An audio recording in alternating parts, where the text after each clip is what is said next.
매일 성경 묵상 나눔입니다. 오늘은 11월 11일 수요일입니다. 한국은 빼빼로 데이라고 하고 오늘은 캐나다의 Remembrance Day입니다. 오늘 본문은 8장 역대하 8장 17절에서 9장 12절까지입니다. 오늘의 본문입니다.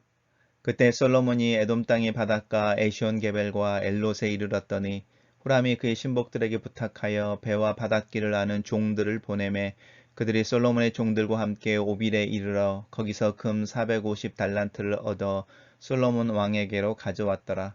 스바 여왕이 솔로몬의 명성을 듣고 와서 어려운 질문으로 솔로몬을 시험하고자 하여 예루살렘에 이르니 매우 많은 시종들을 거느리고 향품과 많은 금과 보석을 낙타에 실었더라. 그가 솔로몬에게 나와 자기의 마음에 있는 것을 다 말하매 솔로몬이 그가 묻는 말에 다 대답하였으니 솔로몬이 몰라서 대답하지 못한 것이 없었더라. 스바 여왕의 솔로몬의 지혜와 그가 건축한 궁과 그의 상의 음식물과 그의 신하들의 좌석과 그의 신하들이 도열한 것과 그들의 공복과 술관원들과 그들의 공복과 여호와의 전에 올라가는 층계를 보고 정신이 황홀하여 왕께 말하되 내가 내 나라에서 당신의 행위와 당신의 지혜에 대하여 들은 소문이 진실하도다. 내가 그 말들을 믿지 아니하였더니 이제 와서 본즉 당신의 지혜가 크다 한 말이 그 절반도 못 되니 당신은 내가 들은 소문보다 더하도다. 복되도다 당신의 사람들이여 복되도다 당신의 이 신하들이여 항상 당신 앞에 서서 당신의 지혜를 들음이로다. 당신의 하나님 여호와를 송축할지로다. 하나님이 당신을 기뻐하시고 그 자리에 올리사 당신의 여호와 하나님을 위하여 왕이 되게 하셨도다. 당신의 하나님이 이스라엘을 사랑하사 영원히 견고하게 하시려고 당신을 세워 그들의 왕으로 삼아 정의와 공의를 행하게 하셨도다 하고 이에 그가 금 120달란트와 매우 많은 향품과 보석을 왕께 드렸으니 스바 여왕이 솔로몬 왕께 드린 향품과 같은 것이 전에는 없었더라. 후람의 신하들과 솔로몬의 신하들도 오빌에서 금을 실어 올 때에 백단목과 보석을 가져온지라.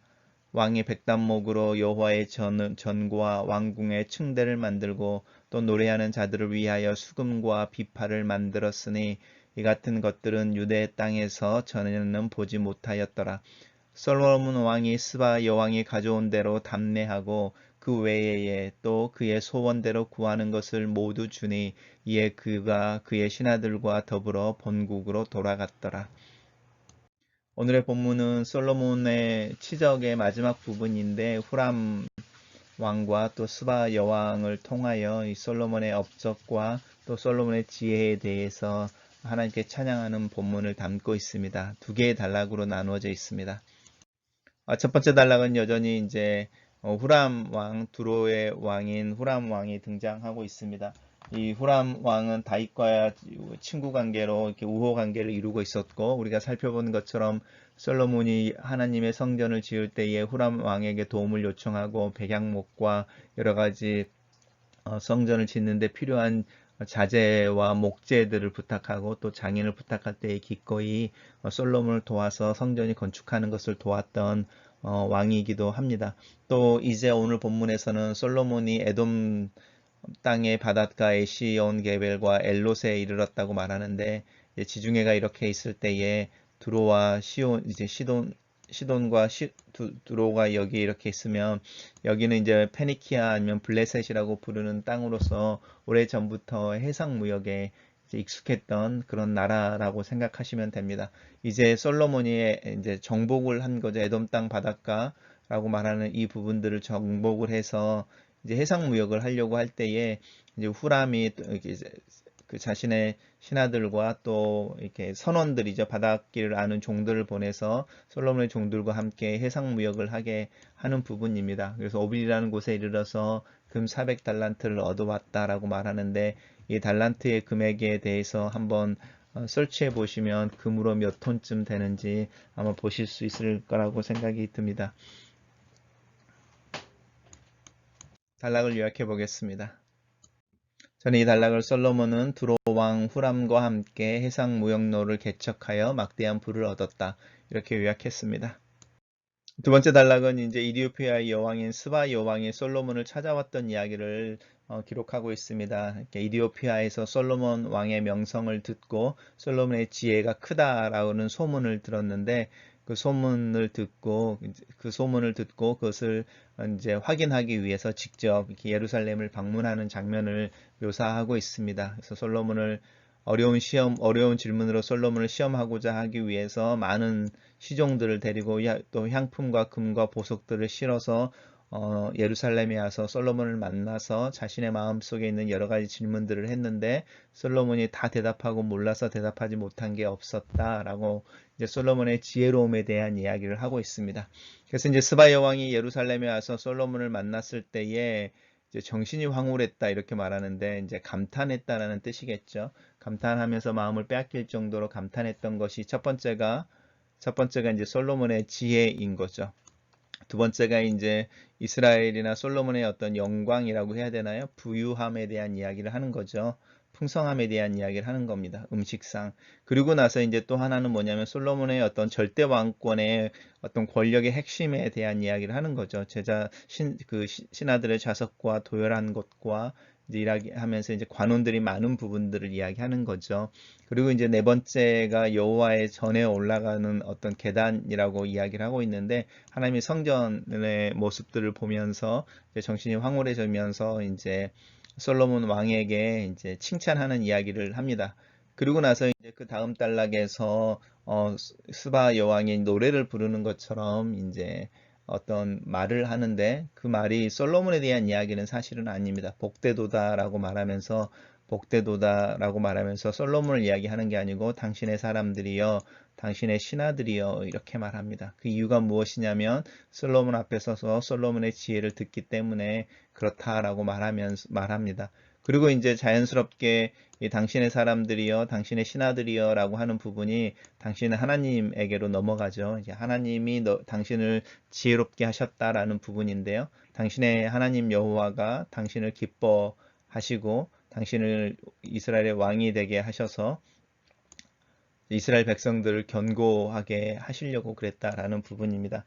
기억나실지 모르겠지만 그 첫 번째 단락에 나왔던 후람이 솔로몬이 성전을 건축하려고 하는데 좀 도와주십시오라고 도움을 요청하는 편지를 보냈을 때에 후람 또한 똑같은 이야기를 하죠. 하나님이 당신의 백성들을 사랑하셔서 이스라엘을 견고케 하려고 당신을 선택해서 그들의 왕으로 삼으셨다라고 말하는 부분입니다.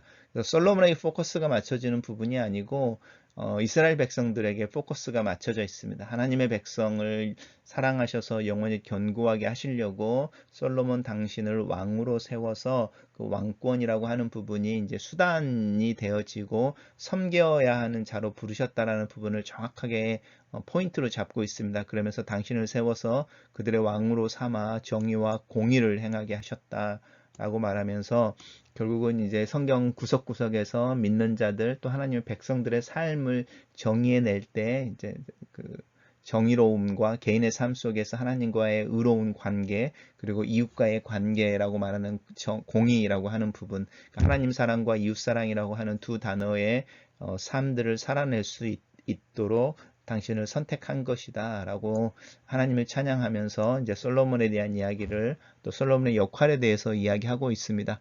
역대하 9장에서는 특별히 역대하에서는 솔로몬의 입으로 말하지 않고 이 스바 여왕과 또 후람의 입을 통해서 하나님이 솔로몬을 사용하고 계신다. 솔로몬의 영광을 위해서가 아니라 솔로몬을 왕으로 세우신 이유가 하나님의 백성들을 또 이스라엘을 견고하게 하기 위해서다라고 솔로몬이 섬겨야 되고 또 무슨 일을 해야 되는지에 대해서 정확하게 지적하고 있습니다. 그러면서 이제 스바 여왕이 이제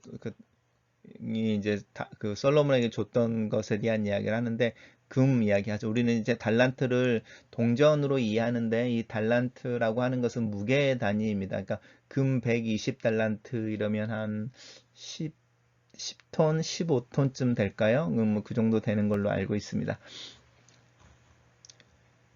향품과 보석을 왕으로 드렸다 이렇게 이야기하고 있고요. 이제 그렇게 드린 것이 이제 이디오피아 아프리카에서 온 거니까 그 전에는 이제 그런 부분들이 없었다라고 말하면서 스바 여왕이 특별히 이 향품이니까 향료와 관련된 이제 그 부분을 이야기하는 것이고 그러면서 전에는 보지 못했던 것에 대한 이야기를 하나를 더 하고 있습니다.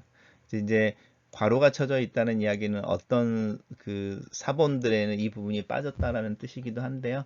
그러면서 이제 후람의 신하들과 솔로몬의 신하들이 오빌이라고 하는 해상무역을 했었던 외국인 거죠. 그 외국에서 해상무역을 할 때 우리 아까 400달란트가 넘는 돈이니까 한 35톤쯤 되겠네요. 한 35톤, 40톤쯤 되는 금을 실어올 때에 이제 백단목이라고 말하는 이렇게 특별한 목재인 거죠. 예루살렘이나 팔레스타인에서는 얻기 힘든, 그리고 보석을 가져왔었는데 그걸로 하나님의 전을 짓고 또 악기들을 만들었다라고 말하면서 이 보지 못했던 진귀한 어떤 상품들이 솔로몬의 시대 때 왔고, 스바 요왕도 진귀한 향품을 하나님께 그러니까 솔로몬에게 줬다라고 말하면서 솔로몬의 어떤 특별한 그 상황 또 영광 이런 부분들을 이야기하고 있습니다. 그러면서 이제 재밌는 부분들이 뭐냐면 솔로몬이 스바 여왕이 가져온 대로 담내했다라는데요. 다른 어떤 사본에서는 스바 여왕이 솔로몬에게 준 것보다 더 많은 것을 솔로몬이 스바 여왕에게 줬다라고 말합니다. 그리고 이제 재밌는 부분이 그의 소원대로 구하는 모든 것을 주었다라고 말하는데, 그의 소원대로 구하는 것을 모두 주었다라고 말하는데, 이제 성경의 야사에 의하면 이 구절이 어떻게 해석이 되어지냐면, 그리고 나서 스바 여왕이 자기 신하들과 함께 이디오피아로 돌아가서 1년이 된 후에 아들을 낳았다, 이렇게 이야기가 되어집니다.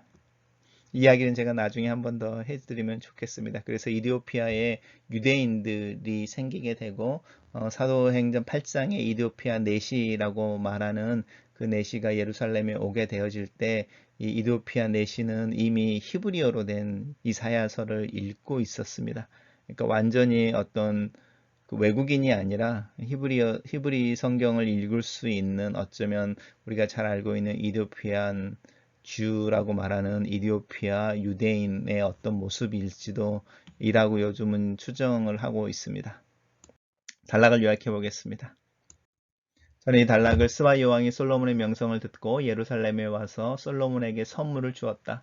솔로몬도 스바 여왕에게 답례하고 그의 소원대로 구하는 모든 것을 주었다. 이렇게 요약해 봤습니다. 묵상 포인트입니다.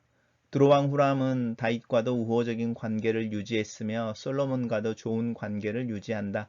이미 해상무역에 익숙했던 두로와 시돈의 경험이 솔로몬이 새롭게 해상무역을 시도하려고 할 때 도움이 되고 성공할 수 있도록 도움을 제공한다. 이 세상을 살면서 내 주변에 항상 예수를 믿지 않는 사람들이 있다. 나는 그들과 어떤 관계를 맺고 있는지 돌아본다.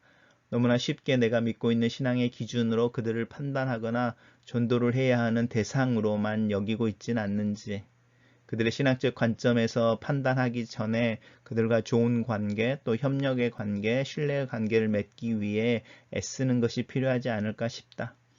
신앙의 기간이 길어질수록 내 주변에 예수를 믿지 않는 이들의 숫자가 줄어들고 있다. 이것이 의미하는 바가 무엇일까? 내 삶의 영역과 범위가 줄어들고 있다는 뜻일까? 내 삶의 스타일이 고정되고 제한된다는 뜻일까? 아니면 교회에서 하는 일과 섬기는 일이 점점 더 많아진다는 뜻일까? 하나님께서 내 주변에 좋은 신뢰의 관계를 맺으며 함께 살아갈 수 있는 사람들을 붙여주시기를 기도한다. 나 또한 겸손한 마음으로 그들의 경험과 지혜를 배우고 또 함께 일할 수 있는 즐거움을 경험하고 싶다. 이것을 위해서 자원봉사의 기회나 또 이 오타와 한인 사회에 참여하는 방법을 찾아봐야겠다. 두 번째 묵상 포인트입니다. 솔로몬을 찾아왔던 스바 여왕은 솔로몬의 지혜에 감탄하고 솔로몬의 왕궁의 화려함과 왕권의 파워에 놀라고 하나님의 성전의 모습에 놀란다. 스바 여왕의 입을 통하여 고백되어지는 하나님의 영광과 하나님의 백성들을 솔로몬을 통하여 축복하신다는 사실이 참 놀랍다. 이디오피아라는 먼 이국에서 온 여왕이지만 이스라엘과 솔로몬을 향한 하나님의 계획과 기대를 정확하게 이해하고 하나님을 찬양하고 있다. 내 삶이 타인의 눈을 통하여 고백되어질 때 그 사람의 눈에 내 신앙과 나와 하나님과의 관계는 어떤 모습으로 보일까? 그는 과연 내 삶 속에서 역사하고 계시는 하나님을 발견할까? 하나님께서 이스라엘을 사랑하셔서 솔로몬을 왕으로 삼은 것은 정의와 공의를 행하게 하기 위함이다. 시바 여왕의 입을 통해서 고백되어지는 하나님의 구원에 대한 기대는 성경 전체를 관통하는 신자의 삶의 핵심 주제인 정의와 공의를 다루고 있다. 하나님을 사랑하는 것과 이웃을 사랑하는 것, 단순히 하나님을 사랑하는 것을 자랑하려고 또 구원의 확신을 강조하는 것을 넘어서서 하나님께서 나를 사랑하시고 구원하신 이유가 바로 이 하나님을 더욱더 사랑하고 또 이웃을 사랑하는 정의와 공의로운 삶을 살아내기를 보시기 원하시기 때문이다. 나는 하나님의 이름으로 사는 이 삶을 정의롭게 또 공의롭게 실천하며 살아내고 있는지. 솔로몬의 스바 여왕에 대한 호의는 축복받은 자의 마땅한 행위이다. 아브라함이 손님을 대접하는 일에 힘쓴 것과도 같다. 스바 여왕의 호의와 또 준 상품과 또 여러 가지 선물에 근거하여 동일한 모습으로 또 더 많은 것을 돌려주는 솔로몬의 호의와 환대는 정의롭고 공의로운 삶의 핵심이 되는 실천 항목이기도 하다. 나는 이 환대와 호의를 이웃들에게 보이고 있는지, 또 내가 만나는 사람들에게 이렇게 환대하고 있는지, 내 마음속에 사람들 귀하게 여기는 마음이 있는지 내 마음을 점검해 본다. 글로 쓰는 기도입니다. 삼위 하나님께서 한 분이신 것처럼 내 삶에 많은 관계들이 존재하고 있습니다. 이 관계의 그물들이 때로는 나를 힘들게 하고 고통스럽게도 합니다. 하지만 하나님께서 아담이 홀로 있음을 보기에 좋지 않게 여기셨던 것처럼 하나님께서 내가 타인들로부터 떨어져 나와 홀로 있거나 관계의 동굴 속에 숨는 것을 원치 않으신 것을 압니다. 나에게 후랑과 같은 관계의 축복을 주시옵소서. 내가 누군가에게 또 누군가가 나에게 또 서로 신뢰하고 삶의 여러 가지 경험과 노하우를 공유할 수 있는 그런 관계를 축복하여 주시옵소서. 이 이민의 생활에서 외롭지 않도록 춥지 않도록 내가 누군가의 후람이 되게 하시고 또 나와 함께 교회를 이루는 교우들과의 관계를 축복하셔서 더불어 함께 살아가는 은혜와 축복을 경험할 수 있는 은혜를 내려주시옵소서. 내 신앙을 주장하고 자랑하고 예수를 믿지 않는 자들을 신앙의 말로 판단하기 전에 그들을 향하여 호의를 베풀게 하시고 환대를 베풀게 하시고 성숙한 우정을 나눌 수 있는 넉넉한 마음을 허락하시옵소서. 내 삶에 예수 그리스도를 믿지 않는 자들이 항상 있게 하시고 그들을 존중하고 인정하는 태도를 갖도록 내 마음을 또 나를 도와주시옵소서. 정의롭고 공의로운 삶을 위해서 기도합니다. 나에게 하나님의 관점에서 온전한 자가 되게 하시고 하나님을 예배하고 그 말씀을 따라 살기에 애쓰는 모습 속에 정의롭게 또 공의롭게 하루하루를 살아낼 수 있도록 도와주시옵소서. 이런 삶을 위해서 지혜가 필요합니다. 하나님, 나에게 지혜와 총명, 통찰과 이해의 힘을 더하여 주셔서 하나님의 마음으로 사람들을 대하고 또 내게 주어진 하루의 일과를 최선으로 감당할 수 있도록 도와주시옵소서. 아멘.